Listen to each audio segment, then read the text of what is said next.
If A and B are symmetric matrix, then prove that AB minus BA is a skew symmetric matrix. We are given that A and B are symmetric matrix, therefore A is equal to A transpose and B is equal to B transpose. To prove that AB minus BA is a skew symmetric matrix, we'll find out its transpose. AB minus BA whole transpose can be written as AB transpose minus BA transpose. This comes from the property of transpose of matrices. We can further replace AB transpose as B transpose A transpose and BA transpose as A transpose B transpose. Now again, as we are given, we can replace A transpose by A and B transpose by B to get BA minus AB. We can rearrange the term to get minus of AB minus BA. Here the transpose has a negative sign, hence this is a skew symmetric matrix.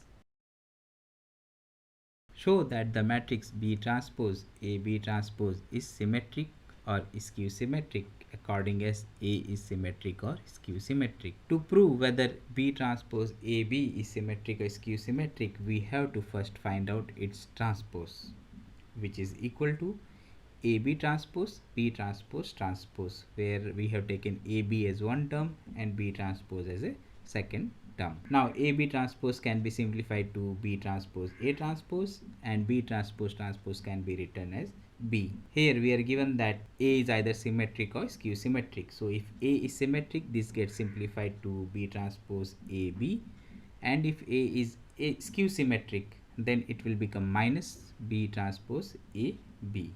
That is, the sign of transpose of B transpose AB depends upon whether A is symmetric or it's skew symmetric. Hence prove that if A is symmetric, then B transpose AB is symmetric, otherwise it is skew symmetric.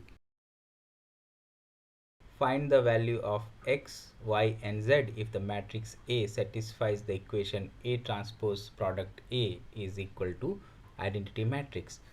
From A, first we'll find out A transpose by swapping rows with the column. Then we'll multiply A transpose with A. At element level, we'll multiply the corresponding row with the corresponding column. We can simplify this and we find that only the diagonal elements are non-zero and rest of the elements become 0.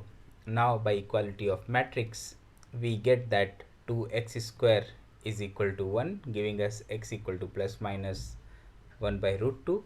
Same way, we get y is equal to plus minus 1 by root 6 and z is equal to plus minus 1 upon root 3. For what values of x, the product of 3 matrix is equal to 0. Here we have 3 matrices in product, so we can either multiply the first and second matrix first and then multiply it by the third matrix, or we can multiply second and third matrix first and then multiply it by the first matrix. So here we have multiplied the second and third matrix and got a new matrix having 3 rows and 1 column. Now we will multiply both of these matrices to get a new matrix having just one element. By equality of matrix, 4 plus 2x is equal to 0, which implies that x is equal to minus 1. Given matrix A, show that a square minus 5a plus 7i is equal to 0. We'll first find out a square, which is a multiplied by a. Then we can substitute a and a square in the equation a square minus 5a plus 7i and simplify it to get a 0 matrix. Find x if the product of 3 matrix is equal to 0. We'll start by multiplying the second and third matrix to get a 3 cross 1 matrix. Then we can multiply it with the first matrix to get a 1 cross 1 matrix, which is in the form of polynomial of x.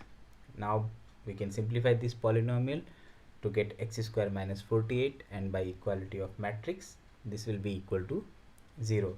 Simplifying this further, we get x is equal to plus minus root of 48 or plus minus 4 root of 3.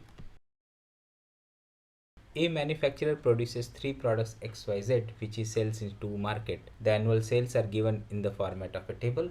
We are also given the unit sales price and unit cost, and we have to find out the total revenue in each market and the gross profit. So first we'll convert annual sales, price and cost in the format of matrix. So sales will be a 2 cross 3 matrix where rows are the markets and columns are the product. Similarly, prices will be a 3 cross 1 matrix with each row representing the price, and cost will be a 3 cross 1 matrix with each row representing the cost. Now we know that revenue is sales multiplied by price. So we'll multiply the sales and price matrix. Doing the simplification, we get that the market 1 revenue is equal to 46,000 and market 2 revenue is 53,000. Now profit is equal to sales multiplied by price minus cost. So we'll substitute the matrix. We'll first solve the price minus cost, which will get a 3 cross 1 matrix, and then multiply it with the sales matrix. On further simplification, we get that the profit in market 1 is 15,000 and profit in market 2 is 17,000.